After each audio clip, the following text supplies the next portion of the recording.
कहानी बुद्धि का चमत्कार जातक कथा। आज से कई 100 साल पूर्व की बात है। एक गांव में राम सिंह नामक एक किसान अपनी पत्नी व बच्चे के साथ रहता था। राम सिंह अनपढ़ व गरीब था, मगर अपने बेटे सुंदर को वो पढ़ा लिखा कर किसी योग्य बनाना चाहता था, ताकि उसका बेटा भी उसकी भांति उम्र भर मेहनत मजदूरी न करता रहे। अपने पुत्र से उसे बड़ी आशाएं थीं। लाखों सपने उसने अपने पुत्र को लेकर संजो डाले थे। वही उसके बुढ़ापे की लाठी था। उसका बेटा सुंदर भी काफी बुद्धिमान था। वह गांव के पंडित कस्तूरीलाल के पास जाकर शिक्षा ग्रहण कर रहा था। उसने भी अपने मन में यही सोचा हुआ था कि वह भी पढ़ लिख कर बड़ा आदमी बनेगा और अपने माँ बाप के कदमों में दुनिया भर की सारी खुशियाँ और सारे सुख लाकर डाल देगा।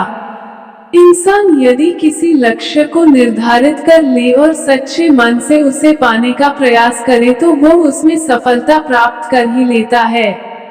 ऐसा ही सुंदर के साथ भी हुआ। वो अपनी कक्षा में अच्छे नंबरों से उत्तीर्ण हुआ। सारे गांव में उसकी खूब वाहवाही हुई। अपने बेटे की इस सफलता पर राम सिंह का मस्तक भी गर्व से ऊंचा हो उठा। एक रात राम सिंह ने अपनी पत्नी से कहा, सुंदर की माँ, मेरे मन में सुंदर को लेकर काफी दिनों से एक विचार उठा रहा है। कहो जी। राम सिंह की पत्नी ने कहा, ऐसी क्या बात है? क्या सुंदर की शादी ब्याह का विचार बनाया है? अरे भगवान, शादी ब्याह तो समय आने पर हम उसका करेंगे ही, मगर अभी उसे अपने पैरों पर तो खड़ा होने दें। मेरा तो यह विचार है कि क्यों न हम उसे शहर भेज दें, ताकि वहां जाकर कोई अच्छा सा काम धंधा सीखकर कुछ बनकर दिखाए। यहाँ गांव में तो बस मेहनत मजदूरी का ही धंधा है। पढ़ने लिखने के बाद भी यदि उसे यही धंधा करना है तो पढ़ाई लिखाई का लाभ ही क्या है? हमारा तो अपना कोई खेत भी नहीं है जिसमें मेहनत करके वो कोई तरक्की कर सके। मगर सुंदर के बापू, सुंदर ने तो आज तक शहर देखा ही नहीं है, हम किसके भरोसे उसे शहर भेज दें? सुंदर की माँ कमला ने कहा, माना कि हमारा सुंदर समझदार और सूझबूझ वाला है और शहर में वो कोई अच्छा सा काम धंधा तलाश भी लेगा, मगर शहर में टिकने का कोई ठिकाना भी तो चाहिए। सुनो सुंदर की माँ, शहर में मेरा एक मित्र है। हालांकि हम दोनों वर्षों से एक दूसरे से नहीं मिले, मगर फिर भी मुझे उम्मीद है कि यदि मैं सुंदर को उसका पता ठिकाना समझाकर भेजूं तो वह अवश्य ही उसे शरण देगा और रोजी रोजगार ढूंढने में वह सुंदर की सहायता भी करेगा। बात तो आपकी ठीक है सुंदर के बापू, लेकिन मेरा मन नहीं मान रहा कि मैं अपने लाल को अपनी आंखों से दूर करूं। ऐसा तुम अपनी ममता के हाथों मजबूर होकर कह रही हो, मगर दिल से तो तुम भी यही चाहती हो कि हमारा बेटा तरक्की करे। इसलिए दिल को मजबूत बनाओ। सुंदर शहर जाकर कुछ बन गया तो हमारा बुढ़ापा भी सुख से गुजरेगा। और इस प्रकार राम सिंह ने अपनी पत्नी को समझा बुझाकर सुंदर को शहर भेजने के लिए राजी कर लिया। उसी शाम सुंदर जब अपने यार दोस्तों के साथ खेल कूद कर घर वापस आया तो राम सिंह ने बड़े प्यार से अपने पास बैठाया और अपने मन की बात बता दी।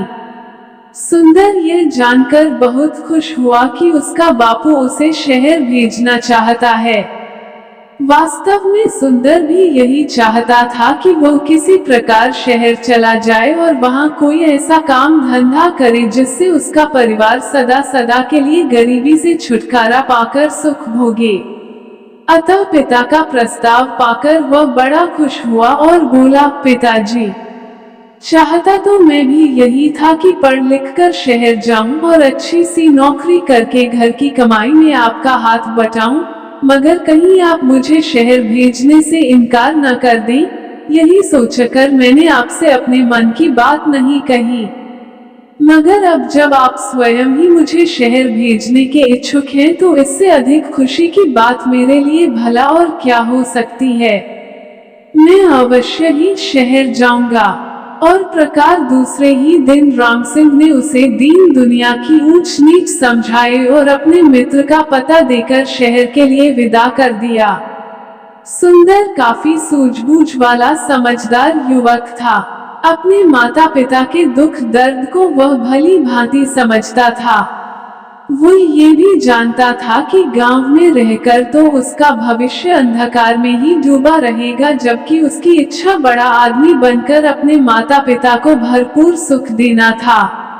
अतः खुशी खुशी वह शहर के लिए रवाना हो गया। शहर आकर सुंदर की आंखें चुंधिया गईं। खूब भीड़ भड़का, सजी संवरी दुकानें, तागी इक्कों का आवागमन। खैर, आश्चर्य से वह सब देखता सुंदर अपने पिता के कथित दोस्त से मिलने चल दिया। लेकिन जब वो पता के बताए स्थान पर पहुंचा तो पता चला कि उसके पिता का दोस्त रामचंद्र तो न जाने कब का मर खप गया और अब तो उसके परिवार का भी कोई अता पता नहीं था। ये जानकर सुंदर बहुत निराश हुआ और सोचने लगा कि अब क्या होगा। आशा निराशा तो जीवन में चलती ही रहती है, लेकिन सुंदर उन युवकों में से नहीं था जो हताश होकर बैठ जाते हैं। उसमें हिम्मत और आत्मविश्वास कूट कूट कर भरा था। उसने अपने आप को दिलासा दिया और बोला, बेटे सुंदर, निराश होने से कुछ नहीं होगा। अब शहर आ ही गए हैं तो कुछ करके ही लौटेंगे। माँ और बापू ने मुझसे बड़ी उम्मीदें लगा रखी हैं, मैं ही उनके बुढ़ापे की लाठी हूँ। अब शहर आ ही गया हूँ तो कुछ बनकर ही लौटूंगा। तुझे याद नहीं, गांव में मास्टर जी कहा करते थे, हिम्मत ए मर्दा, मदद ए खुदा। यानी जो लोग हिम्मत करते हैं उनकी मदद खुद भगवान करते हैं। अपने आप को इसी प्रकार हौसला बंधाता हुआ सुंदर पूछता पूछता एक सराय में आकर ठहर गया। उसने स्नान आदि से निवृत्त होकर थोड़ा आराम किया, फिर किसी नौकरी की तलाश में निकल पड़ा। वो जहाँ भी नौकरी मांगने जाता, दुकानदार उसके बातचीत करने के ढंग और उसकी सूझबूझ से प्रभावित तो होता, किंतु कोई जान पहचान न होने के कारण उसे नौकरी नहीं मिल पाती थी। इसी प्रकार कई दिन गुजर गए। सुंदर गांव से अपने साथ जो रुपया पैसा लेकर आया था वह भी लगभग समाप्त होने को था। अब तो सचमुच सुंदर को चिंताओं ने आ घेरा। वह सोचने लगा कि काश शहर में उसकी कोई जानकारी होती तो अवश्य ही उसे कोई नौकरी मिल जाती। एक दिन की बात है, सुंदर थक हार कर एक पेड़ के नीचे बैठा मौजूदा स्थिति के विषय में सोच रहा था। उससे कुछ ही दूरी पर राज कर्मचारी पेड़ की ठंडी छांव में बैठे गपशप कर रहे थे। अन्ना सा सुंदर उनकी बातें सुनने लगा। एक दूसरे से कह रहा था, कुछ भी कह भाई रामवीर, तू है बड़ा नसीब वाला। हम दोनों साथ साथ ही राजदरबार की सेवा में आए थे, मगर तू तरक्की करके राजाजी का खजांची बन गया और मैं रहा सिपाही का सिपाही।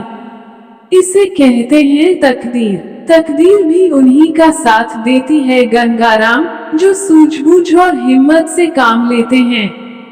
मैंने अपनी सूझबूझ से कुछ ऐसे काम किए कि महाराज का विश्वास पात्र बन गया और उन्होंने मेरी ईमानदारी देखकर मुझे खजांची बना दिया। न भाई, तू जरूर किसी साधु या फकीर से कोई मंत्र वंत्र पढ़वाकर लाया होगा जो इतनी जल्दी इतनी तरक्की कर ली, वरना मैं क्यों ना किसी ऊंचे पद पर पहुंच गया। भैया, तू मुझे भी अपनी कामयाबी का राज बता। तेरे जैसे लोग इसी चक्कर में रहते हैं कि पकी पकाई मिल जाए और खा लें। अरे भाई मेरे, अगर इंसान में हिम्मत, हौसला, ईमानदारी, साहस और सूझबूझ हो तो वो पहाड़ को खोदकर नदी बहा दे। देख, तू वो मरा हुआ चूहा देख रहा है ना? रामवीर ने सड़क के किनारे पड़े एक मरे हुए चूहे की ओर इशारा किया। हाँ, देख रहा हूँ। आने जाने वाले लोग भी उसे देख रहे हैं और घृणा से थूककर दूसरी ओर मुंह फेरकर निकल रहे हैं। रामवीर भाई, मैं तुझसे तेरी कामयाबी का रहस्य पूछ रहा था और तू मुझे मरा हुआ चूहा दिखा रहा है। ये क्या बात हुई?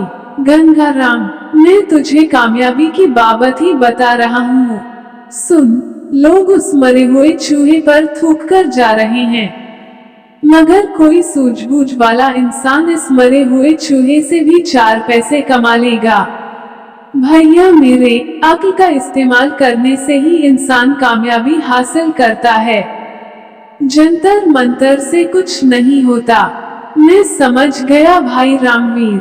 निराश सा होकर गंगाराम बोला, तू मुझे अपनी कामयाबी का राज बताना ही नहीं चाहता। खैर, कभी तो मेरे भी दिन बदलेंगे। अब चलते हैं। इस प्रकार वे दोनों राज कर्मचारी उठकर चले गए। वे तो चले गए, मगर खजांची रामवीर की चूहे वाली बात ने सुंदर के दिमाग में खलबली सी मचा दी।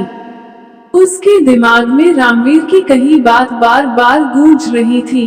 लोग उस मरे हुए चूहे पर थूक थूक कर जा रहे हैं, मगर कोई सूझबूझ वाला इंसान इस मरे हुए चूहे से भी 4 पैसे कमा लेगा। 4 पैसा कमा लेगा, 4 पैसे कमा लेगा। सुंदर सोचने लगा, खजांची की बात में दम है। जिस देश में मिट्टी भी बिकती हो, वहाँ कोई चीज बेचना मुश्किल नहीं, मगर इस मरे हुए चूहे को खरीदेगा कौन? कैसे कमाएगा कोई इससे 4 पैसे? चूहे को घूरते हुए सुंदर यही सोच रहा था, लेकिन उसकी समझ में नहीं आ रहा था। तभी सड़क पर उसे एक तांगा आता दिखाई दिया।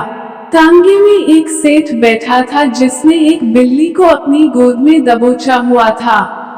बिल्ली बार बार उसकी पकड़ से छूटने की कोशिश कर रही थी। अभी घोड़ा गाड़ी सुंदर के आगे से गुजरी ही थी कि बिल्ली सेठ की गोद से कूदी और सड़के के किनारे की झाड़ियों में जा घुसी।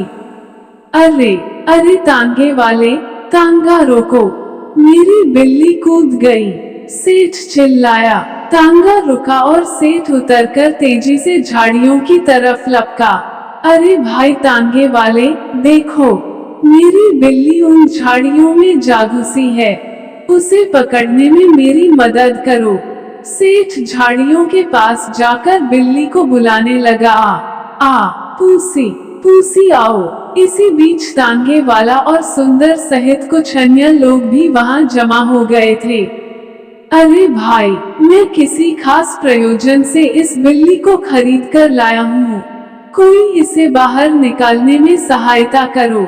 सेठ बेताब होकर एकत्रित हो गए लोगों से गुहार कर रहा था, जबकि झाड़ियों में घुसी बिल्ली पंजे झाड़ झाड़ कर गुर्रा रही थी। देख नहीं रहे हो सेठ जी की बिल्ली किस प्रकार गुर्रा रही है? एक व्यक्ति बोला, हाथ आगे बढ़ाते ही झपट पड़ेगी। ये सब देखकर सुंदर के मस्तिष्क में राजा के खजांची की बात गूंज गई। कोई सूझबूझ वाला इंसान इस मरे हुए चूहे से भी 4 पैसे कमा लेगा। सुंदर के मस्तिष्क में धमाका सा हुआ और तुरंत उसके मस्तिष्क में एक युक्ति आ गई। वह सेठ से बोला, सेठ जी, अगर मैं आपकी बिल्ली को काबू करके दूं तो आप मुझे क्या देंगे? आए, सेठ जी ने तुरंत सुंदर की ओर देखा और बोला, भाई, तू मेरी बिल्ली को काबू करके देगा तो मैं तुझे चांदी का एक सिक्का दूंगा। चांदी का सिक्का? सुंदर के मुंह में पानी भर आया। ठीक है, आप यहीं रुकिए, मैं अभी आपकी बिल्ली काबू करके आपको देता हूँ। कहकर सुंदर दौड़ा दौड़ा उसी दिशा में गया जिधर मरा हुआ चूहा पड़ा था। वाह बेटा सुंदर, बन गया काम। उस खजांची ने ठीक ही कहा था कि यदि सूझबूझ से काम लिया जाए तो इस मरे हुए चूहे से भी 4 पैसे कमाए जा सकते हैं। सुंदर ने मन ही मन खुश होते हुए एक रस्सी तलाश की और चूहे की गर्दन में फंदा डालकर झाड़ियों की ओर चल दिया। हटो हटो सब पीछे हटो, भीड़ को एक और हटाता हुआ सुंदर बोला, बिल्ली अभी बाहर आती है। अरे, मरा हुआ चूहा ये तो वहां पड़ा था, किसी ने कहा। दूसरा बोला, भाई वाह, इस लड़के ने तो मौके का फायदा उठाकर एक सिक्का कमा लिया। इसे कहते हैं बुद्धि का करिश्मा। ये लड़का अवश्य ही एक दिन बड़ा आदमी बनेगा। लोग तरह तरह की बातें बनाने लगे। सुंदर झाड़ियों के करीब बैठ गया और रस्सी से बंधे चूहे को बिल्ली के सामने लहराने लगा। मोटे चूहे को देखकर बिल्ली के मुंह में पानी भर आया। एक नजर उसने मैत्री भाव से सुंदर की ओर देखा, फिर दुम हिलाती हुई धीरे धीरे सुंदर के करीब आने लगी। सभी लोग उत्सुकता से ये तमाशा देख रहे थे और फिर कुछ ही पलों बाद चूहे के लालच में जैसे ही बिल्ली बाहर आई, सुंदर ने उसकी पीठ पर प्यार से हाथ फेरा और उसे गोद में उठा लिया।